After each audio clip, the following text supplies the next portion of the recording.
మనం ఈరోజు ఈ వీడియోలో what are the basic evaluation of infertility అనే టాపిక్ గురించి డిస్కస్ చేసుకుందాము. హలో అండి, I'm doctor Keerthi, fertility expert, 49 hospital Vizag branch నుంచి మాట్లాడుతున్నాను.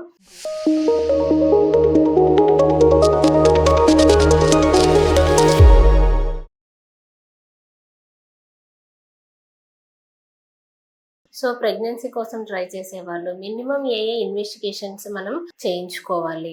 సో ఒక ఆల్మోస్ట్ ఒక 1 year నుంచి మీరు ట్రై చేస్తున్నారు ప్రెగ్నెన్సీ కోసము, మీకు పిల్లలు కలగడం లేదు. సో మేము ఫస్ట్ బేసిక్గా ఏం చేయించుకోవాలి టెస్ట్లు అని చాలా మంది కపుల్స్ అడుగుతూ ఉంటారు. సో ఈరోజు ఆ టాపిక్ గురించి మనం డిస్కస్ చేసుకుందాము. సో మెయిన్గా కపుల్కి ఆడవాళ్ళ విషయానికి వస్తే అల్ట్రాసౌండ్ అనేది వెరీ వెరీ ఇంపార్టెంట్. సో ఈ అల్ట్రాసౌండ్లో మనకి ఏం తెలుస్తుంది అంటే మెయిన్గా ఏంటంటే గర్భాశయం ఎలా ఉంది, తర్వాత ఓవరీస్ ఎలా ఉన్నాయి. ఆడవాళ్ళలో ఏజ్ పెరిగే కొద్దీ ఎగ్ కౌంట్ అనేది తగ్గుతూ ఉంటుంది.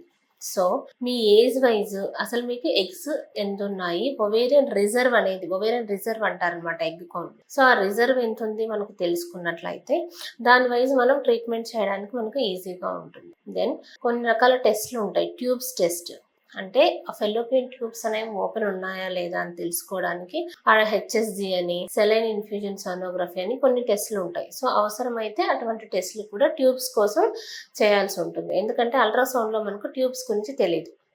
దెన్ గర్భసంచి కూడా మీకున్న మెన్స్ట్రువల్ డే బట్టి మీకు లైనింగ్ ఎంత పెరగాలి. సో ఇటువంటి బేసిక్ ఎవాల్యుయేషన్ కన్నా మనం చేసుకున్నట్లయితే, ఫర్ ఎగ్జాంపుల్ మీరు డే 14 స్కాన్ చేయించుకుంటున్నారు, ఆ రోజు యూజువల్గా ఓవ్యులేషన్ డే అనమాట.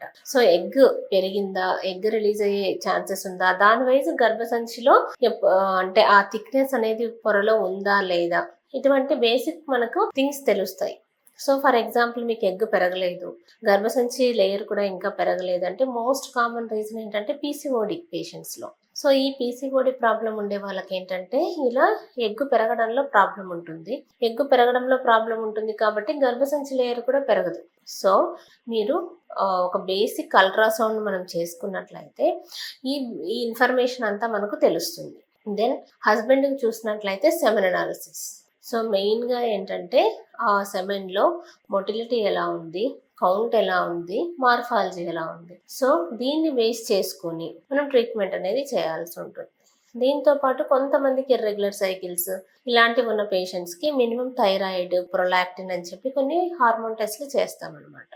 సో మనకి ఈ బేసిక్ ఇన్ఫర్మేషన్ మనకి స్క్రీన్ చేసుకున్నట్లయితే దాని వైజ్ డిఫరెంట్ ఫర్టిలిటీ ట్రీట్మెంట్స్ ఉంటాయి. ఐయుఐ ఓవ్యులేషన్ ఇండక్షన్ అంటారు వెరీ స్టార్టింగ్. సో మీరు పీసీఓడి పేషెంట్స్ అయితే ఫస్ట్ ఒక సైకిల్, అట్లీస్ట్ కొన్ని cycles ovulation induction or IUI intrauterine insemination, ఇలాంటి బేసిక్ ట్రీట్మెంట్స్ ఫెయిల్ అయినప్పుడు ఇన్ విట్రో ఫర్టిలైజేషన్. సో మీరు ఏ పేషెంట్స్ దేనికి సూట్ అవుతారు అనేది మనకు తెలుస్తుంది.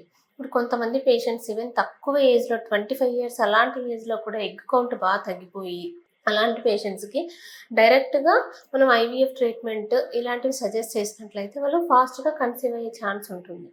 సో మీరు బేసిక్ ఫర్టిలిటీ ఇన్వెస్టిగేషన్స్ ఇవన్నీ ఎవాల్యుయేషన్ చేయించుకుంటే వాట్ ఈస్ ద ట్రీట్మెంట్ అనేది మనకి అర్థమవుతుంది. Thank you so much.